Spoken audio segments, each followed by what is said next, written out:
Bless the Lord. Amen. Kumusta po lahat? Mabuti po ba ang Diyos?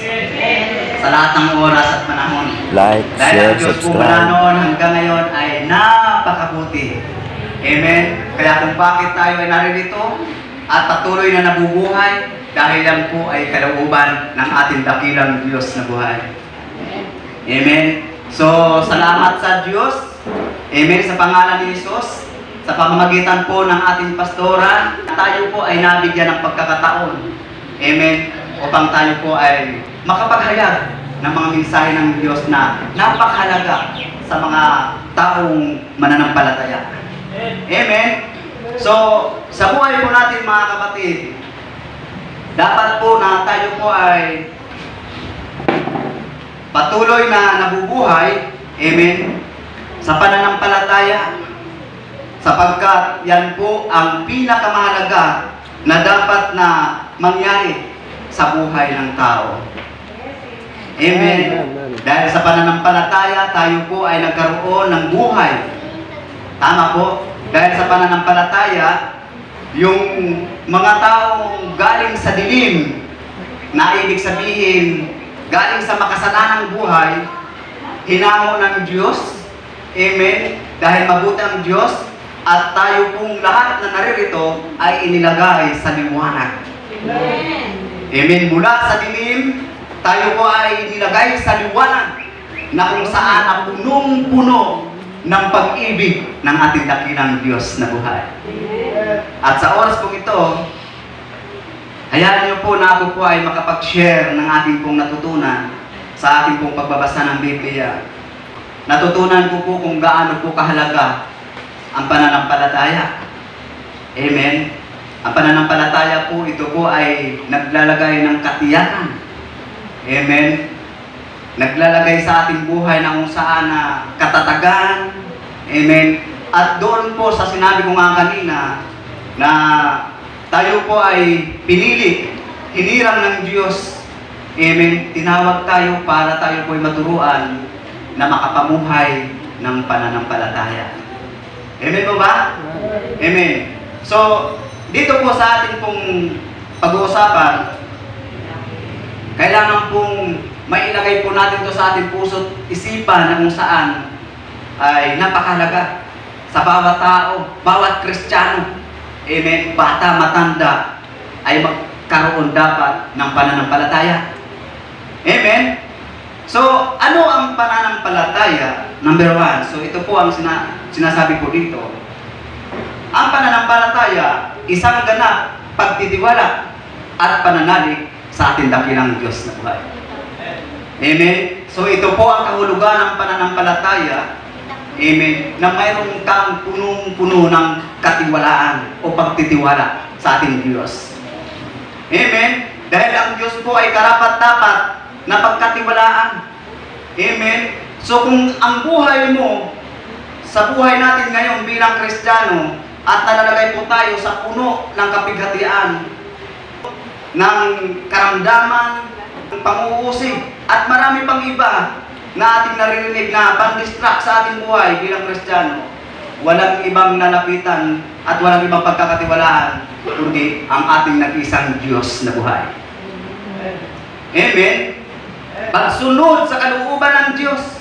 Dapat sa buhay natin, mayroon po tayong puso na sa kabila ng lahat ng ating kaabalahan, mayroon pa rin tayong puso doon sa pagsunod sa kalooban ng Diyos. Amen. At ano po ang kalooban ng Diyos? At marami ang kalooban ng Diyos at ibig ng Diyos nating gawin. Amen. At dapat po natin matupad yun. Siyempre, problema bilang tao, marami tayong ginagawa sa buhay. Minsan, trabaho, wala pong masama dyan. Minsan, pamilya. Minsan, karamdaman. Minsan, pang-uusig. Tama po. Pero bilang Kristiyano, na tinawag ng Diyos, hinirang, pinili para mamuhay pananampalataya, kailangan magkaroon po tayo ng paninindigan sa buhay. Amen. Paninindigan, pananampalataya na anuman ang ating nakikita, anuman ang ating naririnig, anuman ang ating nararamdaman, nararanasan sa buhay na ito, kailangan buo ang paninindigan natin na wala tayong ibang pagkakatiwalaan kundi ang ating dakilang Diyos na buhay. Amen? Pagkakaroon ng tiwala sa tao o sa sinasabi, pagkakaroon ng tiwala, amen, sa tao. O ibig sabihin, sa pag-uusap natin, sa kapwa natin, amen, kung ano na pag-usapan na pagkasunduan, parang pinagkatiwalaan mo siya, mayroon kang pusong ganun, pero hindi sa lahat, dapat sa Diyos magtitiwala. Tama po. Amen. Pinakikita lamang dito, bilang Kristiyano, na higit sa lahat, may Diyos kang pinagkakatiwalaan. Amen. Amen. So, pagtanggap ng higit sa sarili nating kakayanan. Ibig sabihin, tinatanggap natin ang salita ng Diyos ng buong buo at sinasampalatayanan natin ito na higit sa ating sarili. Amen? Kasi maraming iba at ako rin noon ay naging katwiran ko, nagtiwala ko sa sarili. Amen? Pero mga kapatid ko, hindi po masama magtiwala sa sarili. Kailangan unahin mo ang Diyos.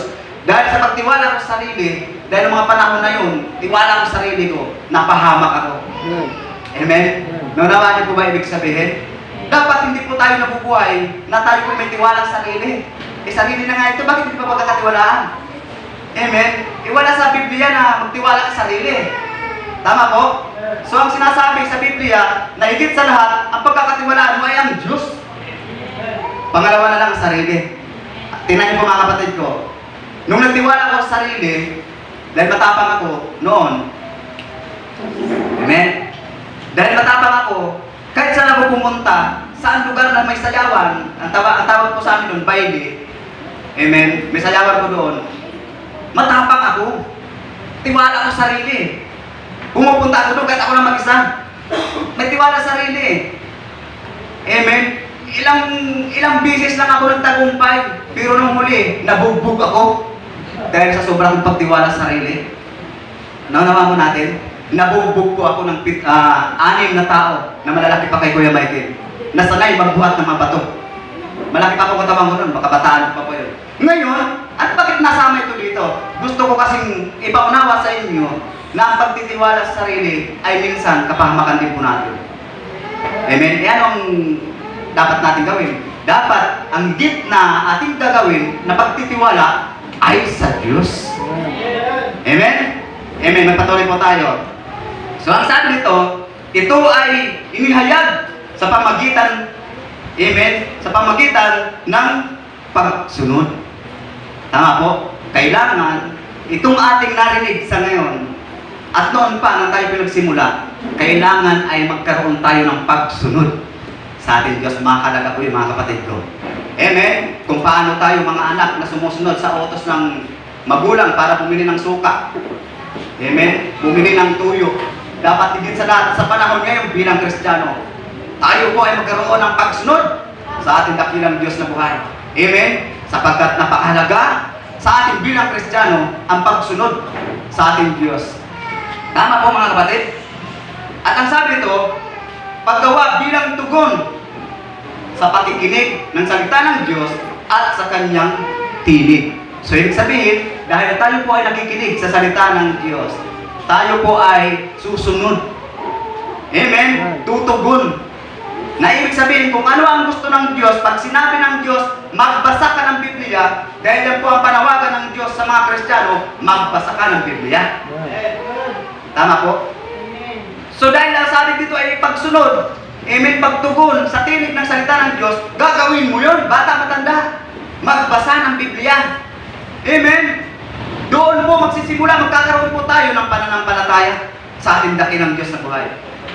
Amen? So, malinaw na sinasabi ko dito na kailangan tayo po ay makasunod sa tinig ng Diyos na kung saan narinig mo na ngayon. Tama po? So, tuloy po tayo. Ayon po sa Biblia, dito po sa Hebreo, chapter 11, verse 1, ito po ang sabi po rito. Ang pananampalataya ay katiyakan na mangyayari ang ating mga inaasahan. Amen? Paninindigan tungkol sa mga bagay na hindi nakikita. Ibig sabihin mga kapatid ko, ang pananampalataya po, ito po ay natitiyak mo. Amen? natitiyak mo na talagang magaganap, mangyayari ang ibig at nais mo doon po sa kalooban ng Diyos. Brother Sunny, marami na akong gusto sa Diyos. Lumipas na ang isang araw, isang linggo, isang buwan, isang taon. Bakit hanggang ngayon wala pa din? Dapat ba ako magpatuloy at sumampalataya? Opo, mga kapatid ko. Magpatuloy sa pananampalataya. Ano man ang hinihiling mo sa Diyos, kung bakit hindi pa nangyayari at nagaganap, amen, hindi ibig sabihin ay nagsinungaling na ang Diyos at hindi niya tutuparin yun, maliban doon sa hindi niya kalooban. Tama po? Ibig sabihin, tiyak na tiyak mo na magaganap at mangyayari ang ibig mo na tinaas mo sa ating Diyos na buhay. Kung ikaw ay naniniwala sa Diyos at tinaas mo ang iyong pamilya, gaya mo ikaw ay unang tinawag ng ating Panginoon, ibig mo naman na ang iyong pamilya ay makasunod at hanggang ngayon ay hindi pa rin sumusunod. Amen? Pinaniniwalaan mo ang Diyos na balang araw kung paano ka tinawag ng ating dakilang Diyos na buhay, ay tatawagin din sila sa pagdating ng panahon. Sabay-sabay na palakpak sa ating Panginoon ng Diyos. Amen? Yan po ay pananampalataya. Hindi pa dumating sa buhay mo, pero hanggat ikaw ay nabubuhay, huwag kang tumigil sa pagsunod, pananampalataya, pananalig sa ating dakilang Diyos na buhay. Amen? Gaya niyo, ako din naman ay umaasa na balang araw ang aking pamilya ay makasunodin. Walang Kristiyano, amen, na hindi nangarap na ang pamilya ay hindi makakilala sa Diyos. Lahat naman po tayo, bilang Kristiyano na mangarap na tayo po ay magkaroon ng kasama sa pananampalataya, na ang kasama natin ay mahal sa buhay. Amen po. Pero sabi nga ng Biblia, dapat sa mga bagay na yan, bilang spiritual, doon ka lang. Huwag kang titigil hanggat hindi pa nangyayari at nagaganap. Amen ang iyong itinataas sa ating dakilang Diyos na buhay. Dapat po sa buhay natin, hindi po tayo dapat nabubuhay doon sa ating nakikita. Bakit po? Kapag doon po tayo nabubuhay sa ating nakikita, na oras na ikaw ay tinukso. Amen? Oras na ikaw ay inusig. Tama po? Ikaw ay ginawaan ng masama, pangit na pananalita, narinig mo. At anuman mga pangit na nangyari sa buhay mo, kung doon ka na nabubuhay sa mga nakikita, kapatid ko, mawawala ka sa ating Panginoon. Bakit? Dahil hindi ka nabuhay sa pananampalataya. Pero, kapag ikaw ay habang nakaupo dyan, hindi nakikinig hanggang sa sakuyan ng panahon ng iyong buhay, matibay, naninindigan ka, amen, na hindi ka kaya ng dyablo wasakin, amen, dahil lamang sa mga naranasan mo sa buhay. Dahil pinagkakatiwalaan mo ng Diyos, na habang nangyayari sa buhay mo yan, amen, nararanasan mo ang lahat ng yan, punong-puno ka ng tiwala sa Diyos, lalo kang pinatitibay ng ating dakilang Diyos na buhay. Tingnan mo yan, may makapansin, punong-puno ng karanasan yan, amen, pero hanggang ngayon nandiyan pa rin, nakaupo, nakatayo, amen, nagigitara, nag-drums, nagpa-piano, at marami pang iba, naghahayag ng salita ng Diyos dahil sila po ay pinatibay ng ating dakilang Diyos na buhay. Pero punong-puno ng palakpakan natin ang ating Diyos. Amen? So mga kapatid, dapat po natin na sa buhay po natin, wag na wag po maalis ang pananampalataya. Amen, dahil napakahalaga yan. Yan na lamang pananampalataya mo, ang pakikinig mo, pagsunod sa kalooban ng Diyos, ang tanging mailalaban mo doon sa binabato ng kaaway. Amen? Dito sa ibabaw ng mundong ito, punong-puno ng kapighatian, punong-puno ng tukso ng kasalanan. Amen? Dito sa ibabaw ng mundo, napakalupit ng kaaway na hindi natin nakikita. Tama po, pero dahil tayo po ay Kristiyano, tinawag ng Diyos, pinili, hinilang ng Panginoon. Amen? Gusto ng Diyos na siya ang ating tawagin, na hindi rin nakikita, panlaban doon sa dyablo na hindi nakikita. Dahil tayo mga tao ay hindi natin kayang labanan ang dyablo. Ang Diyos ang may kakayanan para labanan ang dyablo. Palakpakan natin natin Diyos sa buhay. Amen? Dapat ang pananalig ay hindi dapat nawawala sa buhay natin. Tama po? Lahat po tayo. Maraming kapigatian, maraming nararanasan sa ibabaw ng mundo ito. Hindi po lahat. Amen? Talagang ganun ang buhay. Pero, dito sa pananampalataya, buhay spiritual, amen, malaki ang pagkakaiba ng pananampalataya sa hindi nananampalataya. Amen? Tingnan niyo po. Doon po sa hindi nananampalataya, punong-puno kapighatian, ganun din ang mga mananampalataya. Parehas po, tama po? Ang malaking pagkakaiba, kapag itong walang pananampalataya, hindi niya nakayanan ang buhay, magpapakamatay. Amen? Pero ikaw, na punong-puno din ang kapighatian, problema sa buhay, nasa Panginoon ka, hindi ganon ang iyong kaisipan. Dahil ang puso mo, may Diyos na kakapitan na siyang tatapos ng iyong nararanasan. Amen? Sabay-sabay, napalakpak sa ating Diyos. Ganon po kabuti ang Panginoon. Kaya alam niyo po sa buhay nito, kailangan mabuhay tayo. Total, sinimulan na natin sumampalataya, mga kapatid ko, tapusin na natin ito hanggang sa matapos ang ating buhay sa ibabaw ng mundo nito. Amen? Brother Sunny, lakas ng loob mong magsalita ng ganyan. Kaya mo hanggang sa pipilitin ko po. Amen? At ipamumuhay na itong natin na narinig. Amen na sinabi ng Diyos, kailangan doon po tayo nabubuhay sa pananampalataya dahil kung hindi, baka tayo po may isama ng diablo sa apoy ng impyerno. Amen? Gaya nga po na sinasabi ng ating pastor, yung impyerno po, ginawa po yan para sa mga, para sa diablo at sa kanyang mga demonyo. Amen? Amen. Sa kanila lang yun. Tama po. Tayo naman, nilalang ng Diyos ang ayon sa kanyang wangis at tarawan. Amen. Upang tayo naman ay sa Kanya. Bakit maraming napupunta doon? Amen. Dahil hindi papayag ang demonyo, ang diablo hindi papayag na sila lang ang mapunta doon. Amen. Kaya ang ginagawa niya, pagkakasalain niya maraming tao. Tama po, hanggang sa makuha niya, hanggang sa maisama niya roon. Tama po, pero tayo pong nakarinig sa oras na ito, huwag po nating sikapin na makasama ang diablo. Bagos, pagsikapan po natin na tayo po ay makasama doon sa Diyos sa pamamagitan ng ating pagsunod at pananampalataya sa ating dakilang Diyos na Tuhan. Palakpakan natin ng Diyos. Amen.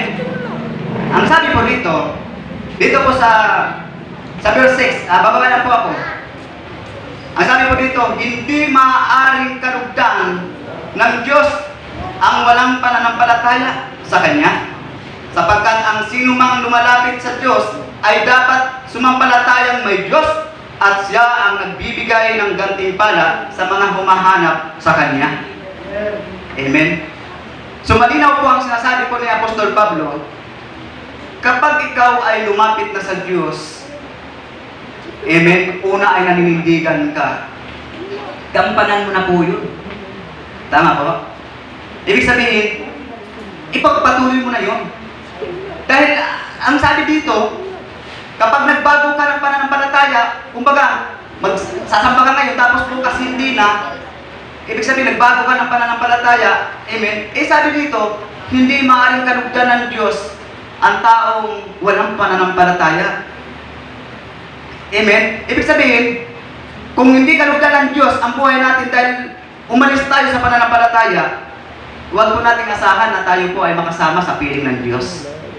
Huwag po natin sabihin na ligtas pa rin ako sa Diyos at naintindihan na ako kahit hindi ako sumamba ngayon. Amen? Naunawaan niyo po ba ibig ko sabihin? Ibig sabihin po mga kapatid ko, maaari lamang kalugdan ng Diyos, amen, ang lahat ng tao doon po sa mga humahanap sa Kanya. Ibig sabihin, sa kabila ng lahat ng kanyang nararanasan, bigat, problema, pagsubok at marami pang iba, etc., ay nagpapatuloy pa rin sumamba sa ating dakilang Diyos na buhay. Doon po, lugod na lugod ang Diyos. Ganun kabuti ang Panginoon. Amen po? So, sa buhay po natin, kailangan po, talagang hingin po natin sa Diyos ang gabay. Tama po? Dahil tunay po na hindi po natin kaya ang lahat ng ito. Hindi natin kaya mga panampalataya ng ating sarili lamang. Amen? Dahil naniniwala ka, tama po yun. Amen? Dahil nanindigan ka, tama po yun. Pero lubos-lubos na pananampalataya, may kasamang gawa ang pagsunod sa kalooban ng ating dakilang Diyos na buhay. Amen? Dahil ang buhay po natin dito, pansamantala lamang. Pawang ang lahat ay mawawala na parang bulan. Langit at lupa at lahat ng bagay na iyong nakikita ay pawang mawawala. At yun po ang katotohanan na sinasabi ng Biblia. Ngunit ang salita ng Diyos ay mananatili magpakailanman. Na ibig sabihin, kung ikaw ay nananampalataya, talagang nananalig ka na may Diyos. Amen. Naniniwala, amen, na ang iyong paninindigan na hanggang sa huli ng hantungan ng iyong buhay, naniniwala kang may Diyos. Amen. Na darating ang panahon na ikaw ay ililigtas. Tama po. Amen. Na pagdating ng panahon, doon lamang mararanasan ng mga Kristiyano dahil nagpatuloy sa pagsunod sa kalooban ng ating dakilang Diyos na buhay. Yan po ang pananampalataya. Sumusunod, naninindigan, talagang hindi siya magpapigil sa sakit karamdaman. Hindi siya nagpapigil sa mga distraction sa buhay, mga balakid. Amen? Hindi siya nagpapigil ng anuman ang mga sinasabi ng tao.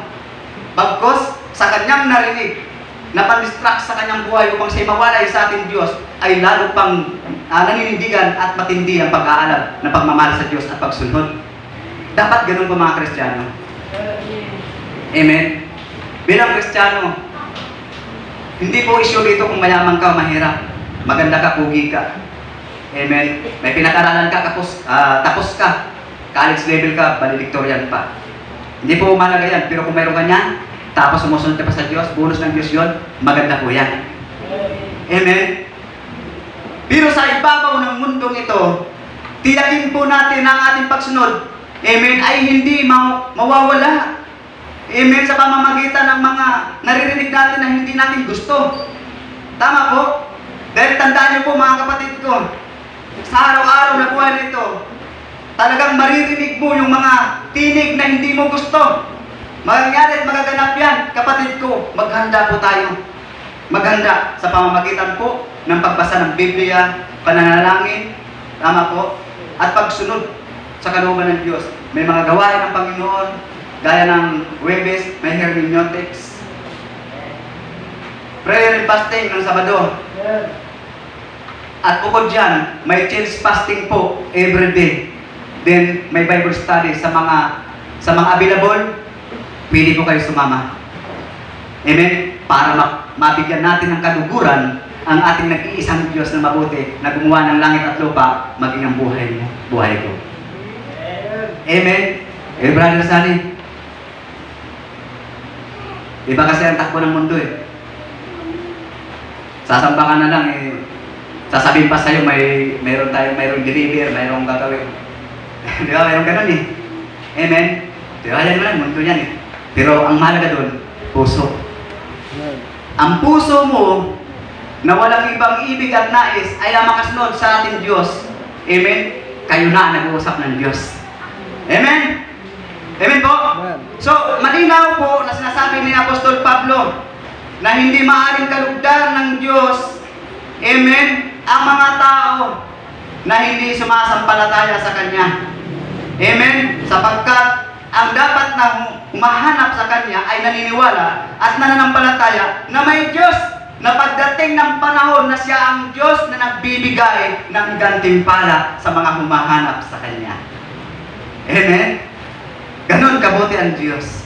Kaya alam niyo po sa buhay natin, sa mga nag-aaral, mga nagtatrabaho, amen, huwag po tayong mawala ng pag-asa. Tama po? Dapat sa buhay natin na ito, hayaan niyo po na nakakaranas kayo ng mga bagay na yan. Hindi po ibig sabihin dahil ikaw ay Kristiyano na, ay hindi mo na mararanasan ang mga bagay na yan, na mga problema sa buhay. Amen? Ang totoo nga po niyan eh, ang pagsubok po ay nauna na po ang ating mga ninuno, mga panahon na yung 2,000 years ago. Amen? At alam naman po natin na sa buhay na ito ay naranasan na ng mga apostol, mga propeta, mga totoong lingkod ang mga pagsubok. Amen? Problema na naranasan ng mga lingkod ng Diyos na una sa atin. Tama po? Ibig sabihin mga kapatid ko, bago pa natin maranasan ang mga problema at pagsubok sa buhay na ito, naranasan na po yan ang ating mga kapatid sa pananampalataya noon pa, 2,000 years ago. Kaya kung mayroon kang pagsubok ngayon, pasalamatan mo ang Diyos. Amen? Dahil mayroon ka pang paraan para makalapit sa Kanyang harapan. Hanggang ikaw ay nabubuhay. Amen? Ganun kabuti ang Diyos. Dapat ang tao ay hindi nawawala ng pag-asa sa kabila ng lahat ng kanyang nararanasan. Amen? Sa pamamagitan ng pananampalataya, tayo ay muling nabuhay. Amen? Nakasama ang Diyos. Tingnan niyo po mga kapatid ko. Nung panahon ni Kristo, Amen. Sabay-sabay muna palakpak sa ating Kristo buhay. Tuloy tayo. Sa panahon ni Kristo, nung siya po ay pinadala ng ating amang nasa langit, Amen, ang bugtong na anak ng Diyos ipinadala sa sanlibutan. Amen. Hindi po dahil sa mayaman. Hindi po dahil sa mga marurunong may pinag-aralan. Amen. Tama po. Kundi doon po sa lahat ng tao na ibig ng Diyos maligtas. Amen. Tingnan niyo po mga kapatid. Nung mga panahon na yon, hindi pa nagsisi at tumalikod sa kasalanan ang maraming tao. Pero nung namatay ang ating Panginoong Jesucristo, Amen, tayo po mula noon hanggang ngayon ay pinatawad ng Diyos dahil kay Kristo. Amen. Nung muling binuhay ang ating Panginoong Jesucristo, dahil ang ating kasalanan noon ay naisama sa libingan ng ating Panginoong Jesucristo, nung muling nabuhay ang Panginoon kasama ang lahat ng tao na nabuhay. Amen. At mula nung nakilala mo ang Panginoong Jesucristo hanggang ngayon, kasama ka sa muling pagkabuhay ng ating Panginoong Jesucristo. Ganon kabuti ang Diyos. Amen. Amen. Na sa pamamagitan po ng pananalig sa ating Panginoong Jesucristo, tayo po ay muling binuhay ng ating Diyos na buhay. Amen. So ito po ang sinasabi ng Colosas, chapter 2, verse 12, mga kapatid ko. Subaybayan po natin sapagkat ito po ay mahalaga. Amen sa ating buhay bilang tao at mananampalataya ng ating Panginoon. Dahil ang Diyos po ay mabuti. Amen po. Wala siyang ibig na ang tao ay mapahamak. Bagkus ang gusto niya ang lahat ng tao, Amen, ay mapabuti. Tama po? Sabay-sabay po tayong babasa sa Colosas chapter 2, verse 12. Ito po ang sinasabi. Sa pamamagitan ng bautismo, nalibing kayong kasama ni Kristo at muli rin kayong binuhay. Nakasama niya dahil sa inyong pananalig sa kapangyarihan ng Diyos na muling bumuhay sa Kanya. Amen.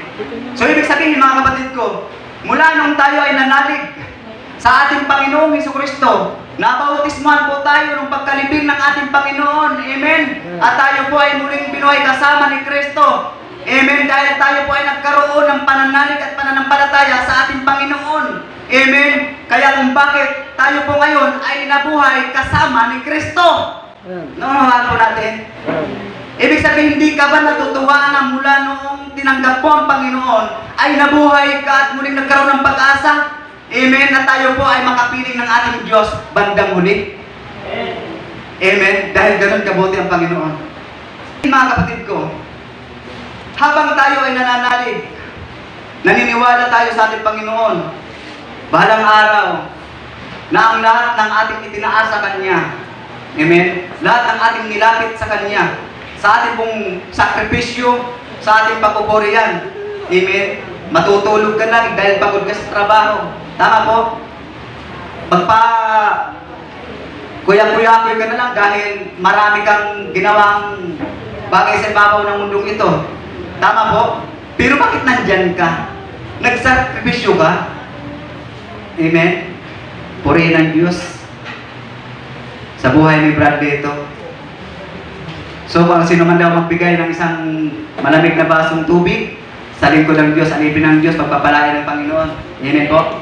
Dahil ganun po ang Diyos. Tinitingnan niya ang magandang kalooban mo. Amen? So, ibig sabihin, sa ating pong pananalig sa ating Panginoon, doon po nabuo ang pananampalataya. Amen? Nagkaroon tayo ng buhay. Nagkaroon tayo ng pag-asa. Amen? Sa kabila ng lahat na tayo po ay lugmok sa kahirapan, lugmok sa problema, pagsubok. Amen? Kahirapan, pinansyal at marami pang iba. Pero, nandito tayo ngayon, binigyan ng pag-asa ng Diyos. Amen? Nagkaroon tayo ng pananampalataya na balang araw, hindi ako mabubuhay sa ganito klaseng buhay na punong-puno ng kahirapan. Amen? Bagkus ay lalo ka pang lumalapit sa Panginoon. Amen? Lalo ka pang nagtitiwala sa Kanya. na balang araw, tatapusin ng Diyos ang lahat ng iyan. Ang lahat ng iyong itinaas sa Diyos, huwag ka lamang susuko. Amen? Huwag kang titigil sa pagsunod sa kalooban ng Diyos. Bata, matanda, tayo po ay binigyan ng Diyos ng pag-asa. Amen? Pagkakataon na kung saan tayo po ay makapaglingkod sa Kanya, makapagbigay tayo ng kaluguran sa Diyos sa pamamagitan ng ating pagiging mabuting tao. Amen? Dahil sinasabi naman ng Roma, walang matuwid, wala, kahit isa, tama po. Lahat nagkasala. Amen? Ang ating pagsamba sa ating pagsunod sa Diyos, ito po ang paraan upang tayo ay mapabilang doon sa pagiging matuwid. Amen? Ito po ang paraan upang tayo ay maging mabuting tao. Ang pagsunod sa kalooban ng Diyos, pananampalataya, pananalig sa Kanya kahit hindi natin siya nakikita. Amen? Dahil tunay nga po na sinasabi po ng Mateo chapter 5 verse 48, maging ganap kayo gaya ng inyong amang nasa langit. Sa madaling salita po, napakalaki ng pagkakataon sa buhay natin na tayo po ay maging ganap gaya ng Ama na nasa langit kung hindi po tayo titigil sa pagsunod at pananampalataya sa ating Diyos. Amen? Kung walang imposible sa Diyos, mga kapatid ko, walang imposible. Amen? Lahat ng tao may karapatan mabuhay. Amen? At lahat naman tayong tao, wala tayong karapatan para humatol sa ating kapwa. Tama po? Amen? Amen. So, ibig sabihin, kailangan makahikayat pa tayo ng maraming tao sa pamumuhay pananampalataya. Amen. Pananampalataya na kung saan ay magbibigay sa atin ng buhay na kasiyasiya. Amen. Ang mga taong walang kabuluhan ay magkaroon ng kabuluhan gaya mo. Gaya natin lahat na nandito. Dahil ganun kabuti ang Diyos. Amen. Inaabot niya maraming tao. Dahil ang Panginoon Diyos ay hindi po siya nakatingin kung ano ang mayroon ka, kung anong estado mo sa buhay. Tama po? Bagkos, tinitingnan ng Diyos kung anong puso mayroon ka. Amen? Kung anong puso na kung saan punong-puno ng pagsunod, yun po ang tinitingnan ng Diyos. Tama po? Kailangan tayo po mga kapatid ay mabuhay ayon sa pananampalataya. Amen? Nagtatrabaho tayo. Nag-aaral tayo. Tama po? O ano man ang ginagawa natin, nagninegosyo, ano pang ginagawa natin sa buhay, huwag po natin kalimutan. Amen? Ang pinagagawa ng Diyos. Huwag po natin kalimutan ang sumunod sa Diyos. Amen? Sa paraan, pagbasa ng Biblia. Lagi kong inuulit yan. Lagi kong binibilang pagbasa ng Biblia. Amen? Dahil ang pagbabasa po ng Biblia, doon po makakuha ang maraming tao ng karunungan, kaalaman at kaunawaan, yaman na hindi kayang nakawin ng kaaway. Palakpakan po natin ng Diyos na buhay. Amen? Ang karunungan ng mundong ito, pag may pinag-aralan ka, makapagtrabaho ka ng maganda, makakasahod ka ng malaki. Tama po? Hindi po masama yan, mga kapatid ko, inuulit ko. Hindi po masama na mayroon ka yan. Amen? Magiging mayaman ka dahil siyempre nagagamit mo ang kaalaman mo sa mundong ito. Amen? Pero huwag po nating hayaan hanggang doon lang po tayo. Dahil ang yaman ng mundo ay pansamantala lamang. Amen? Pero yung yaman sa salita ng Diyos, amen? Nayaman na kung saan na hindi kayang masira o nakawin ng kaaway, na magiging taglay-taglay mo.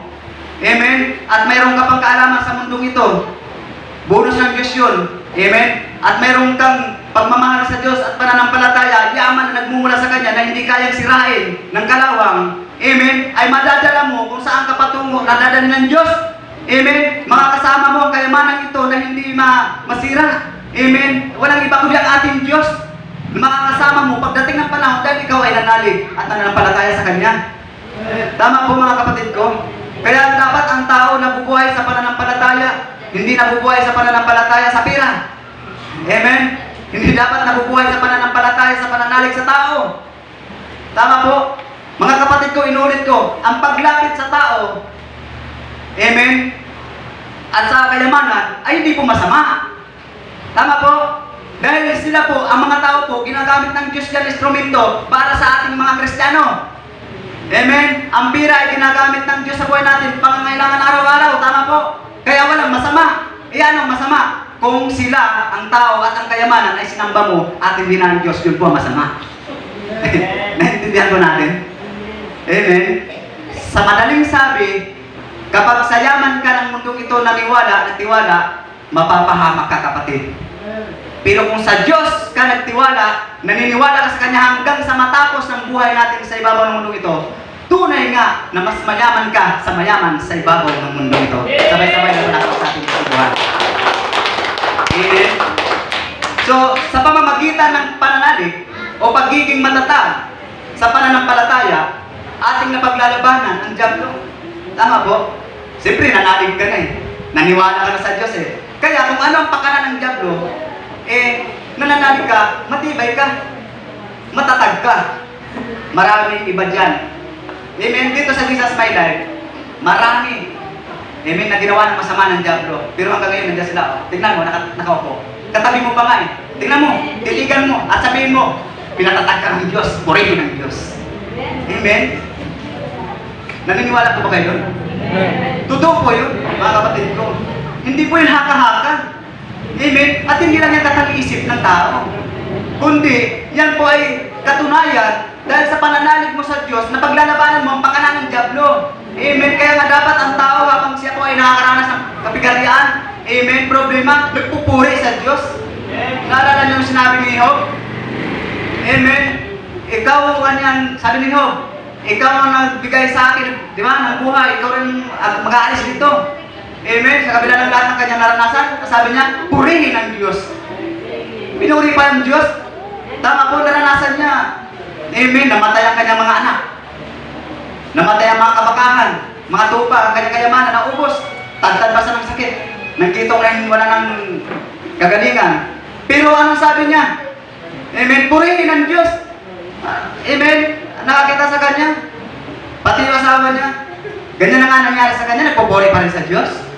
O ikaw, kaya mo kaya magpuri sa Diyos? Amen. Na nawalan ka ng trabaho? Nawalan ka ng trabaho? Pupurihin mo pa rin ng Diyos? Dapat ganun. Purihin ng Diyos.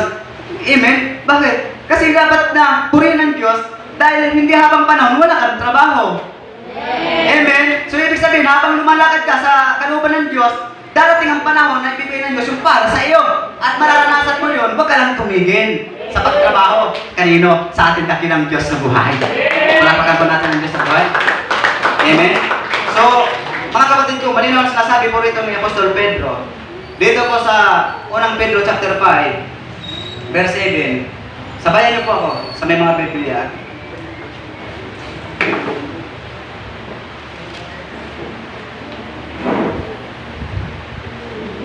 Ito po ang sinasabi ni Apostol Pedro.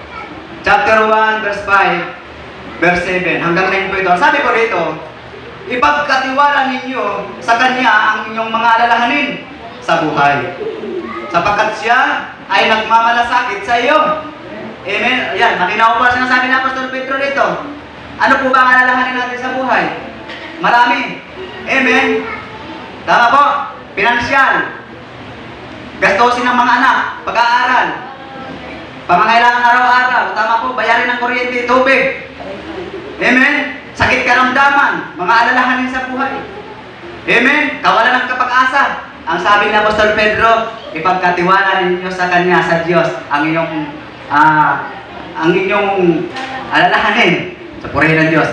Tingnan niyo po, pero yun, Diablo, kumikilos. Nandito na nga ako mahayag na nga, inahayag na nga. Binabilang ko pa ang isip ko, pero mga kapatid, okay lang yan. Palakpakan natin ang Diyos na buhay. Di ba kanina pa, narinig ninyo na walang perfect? Tama po? Amen? Walang perfect. Pero huwag kayong mag-alala, balang araw magiging perfect din tayo. Amen, sa tulong ng Diyos po ha, hindi po tayo sa ating sarili. So, ang mga alalahanin ninyo, natin lahat, ipagkatiwala sa Diyos. Bakit daw po? Kasi siya, nagmamalasakit. Ibig sabihin, ang ating karamdaman, ang ating naranasan, sa Diyos ipagkatiwala dahil ang Diyos nagmamalasakit, balang araw, tutulungan niya tayo dahil tayo po'y lumapit sa Kanya. Amen? Ano man ang naranasan mo sa ibabaw ng mundo ito, sige lang, ilapit mo ano man yan, huwag kang mahiya. Amen? Ano ba naranasan mo sa buhay? Huwag mo ikaya, ilapit mo sa Diyos yan. Amen? Tama po ba mga kapatid? Pagdating ng panahon, amen, masasaksihan mo ang katugunan ng Diyos. So, ang sabi dito sa verse 8, maging handa kayo at magbantay. Ang dyablo, ang kaaway ninyo, ay parang iyong umuungal at nag-aaligid na naghahanap ng malala pa. Amen? Tingnan niyo po. Sa ibabaw ng mundo ito bilang Kristiyano, amen? Sumusunod ka naman sa Diyos. Nagbabasa ka ng Biblia. Amen? Nananalangin ka, Lord. Amen? Gabayan niyo ako, ilayos tukso ng kasalanan. Sumasamba ka. Umaattend ka sa mga gawain ng Panginoon. Nandun ka eh. Active ka eh. Tama po? Pero bakit? Kung minsan sa buhay natin, nararanasan pa natin ang mga ganong klaseng problema, pagsubok sa buhay, naglilingkod ka naman. Tama ba? Ganun po mga Kristiyano, talagang dalalas sa mga problema at pagsubok. Tama po, pero dahil ikaw ay malalim sa Panginoon, amen, dinaranas mo ang bagay na yan, dahil alam ng Diyos, kaya mo. Amen? Dahil alam ng Diyos na hindi ka nabubuhay dyan sa nakikita mo at nararanasan mo. Tama po? Amen? Pagkos, lalo ka pang masigasig na sumasamba sa Diyos, may problema ka na yan. May pagsubok ka, lalo ka pang sumasamba sa Kanya. Dahil naniniwala ka na ang lahat ng problema, pagsubok na naranasan mo, bagamat araw-araw kasama mo yan, amen, ay bibigyan ka ng gaan ng Diyos sa bigat na yung nararanasan. Amen? Ganun ang Diyos. Ganun siya magsukli ng inyong sakripisyo. Tama po? Ganun ang Diyos. Sa lahat ng sakripisyo mo, sa buhay na ito, sa kabila ng lahat ng naranasan mo, bigat na bigat ka na. Amen? Sa kabila ng lahat ng hindi mo na maihakbang ang paa mo dahil sa nararanasan mo. Sa kabila ng lahat ng nararamdaman mo mula ulang ganda ng pakan na kirot. Sa kabila ng lahat na yan, hindi ka pa rin tumigil sa paglilingkod sa Diyos. Nakikita ng Diyos po yan. Amen? Ibig sabihin, kapag nakita ng Diyos yan sa buhay mo at sa buhay ko, tunay na pagpapalain ka ng kagalingan ng ating Diyos na buhay. Sabay-sabay na palakpak sa Diyos. Amen? Minsan talagang tao, maraming suliranin.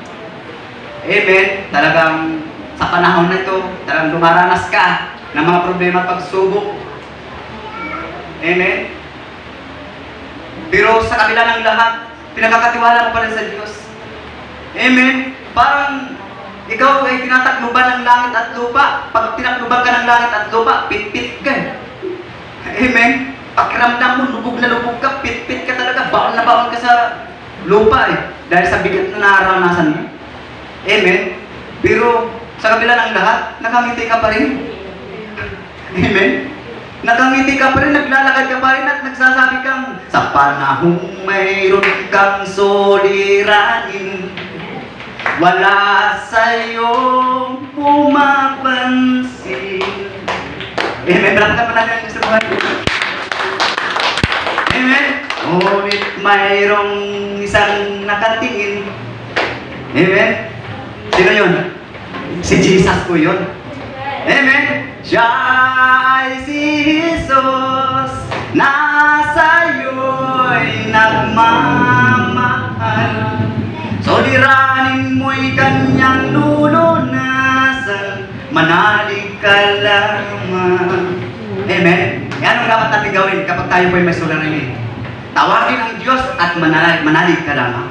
Amen? Ganun ka po dyan, Panginoon. Kaya sa buhay natin, dapat lagi po tayo nagpupuri sa ating Panginoon sa kabila ng lahat natin naranasan. Amen? So malinaw na sinasabi dito sa verse 9, ang sabi po dito, labanan ninyo siya at magpakatatag kayo sa inyong pananampalataya sa Diyos. Tulad ng alam ninyo, hindi lamang kayo ang nagtiis ng mga kahirapan, kundi gayon din ang inyong mga kapatid sa buong daigdig. Ibig sabihin pala mga kapatid ko, kung naranasan po natin ngayon, nagtitiis tayo dahil sa kahirapan ng mundong ito, dapat isipin din natin na noon pa lang 2,000 years ago ay dinanas na ng mga kapatid natin sa pananampalataya ang lahat ng yan.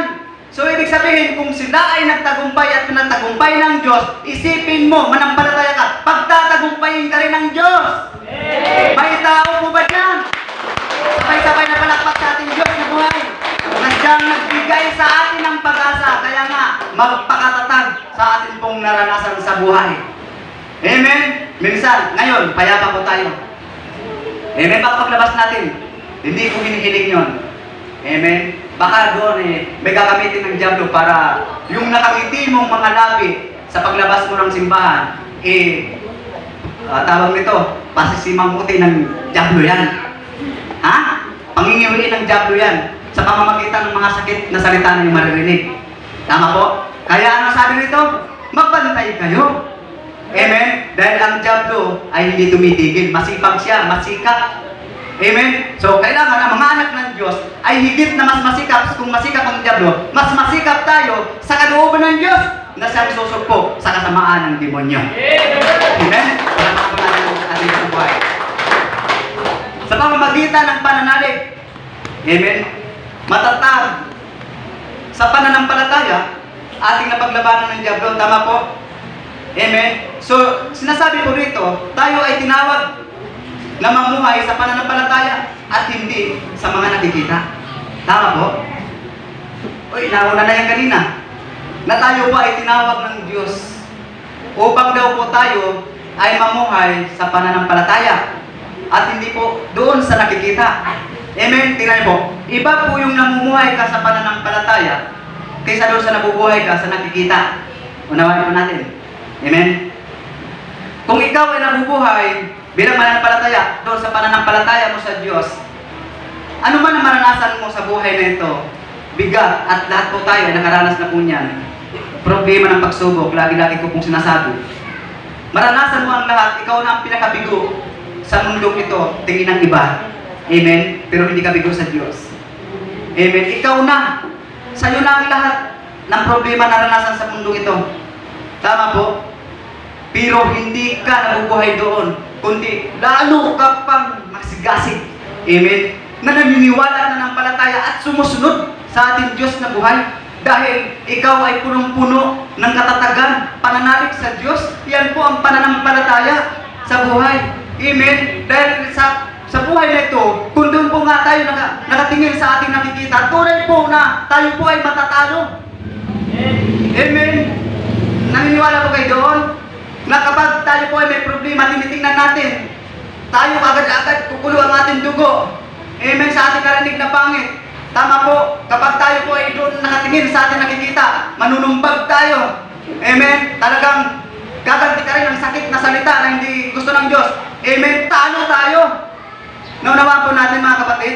Ibig sabihin, hindi makikita ang kalwalatian ng Diyos sa buhay natin pagkagayon. Amen? Na tayo po ay kaagad-agad na kukulo ang dugo kapag may narinig. Dahil tayo po ay nakatingin doon sa nakikita.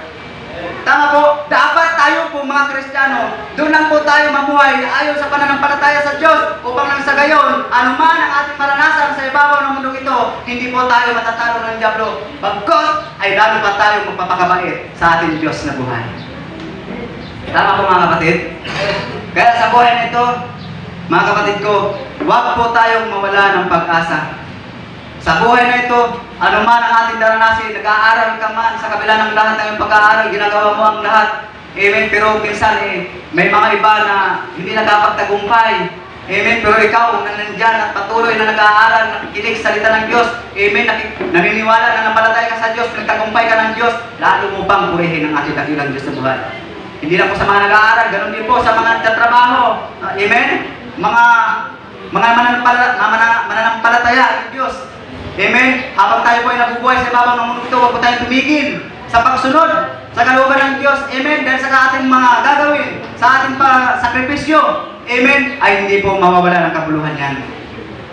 Amen? So sa buhay po rito mga kapatid ko, anong pinapaabot ng ating Diyos na buhay? Sa ating buhay, dapat po na tayo po ay mabuhay o mamuhay ayon sa pananampalataya. Amen. Ang pananampalataya po, pananalig. Amen. Yung talagang buong puso mo na mangyayari at magaganap. Amen. Ang ibig mo sa Diyos, ang iyong linalapit, ang iyong pinanalangin sa Diyos. Amen. Talagang naniniwala ka na ang pananampalataya, amen, ay mangyayari at magaganap. Ang lahat sa buhay mo, amen, magkaroon ng mabuting buhay. Ang bawat buhay ng tao naniniwala sa Diyos, amen, magkaroon ng buhay na walang hanggan at pinaninindigan mo yan, talagang pinagsisikapan mo, amen. naniniwala ka sa Diyos upang nang sa gayon, sa buhay natin ay tunay nga na ang pangako ng Diyos ay mararanasan natin sa buhay na ito ang magkaroon tayo ng buhay na walang hanggan. Amen? Naulit ko po mga kapatid, dapat po tayo mabuhay sa pananampalataya, huwag po doon sa nakikita. Amen? Yung nakikita po natin, amen, na kawalan ng pag-asa. Tama po, nakikita natin na tayo po ay naglilingkod sa Diyos pero inuusig tayo, nilalait tayo. Tama po, walang nakikinig sa atin, walang naniniwala sa atin. Tama po ba? Meron ganun eh.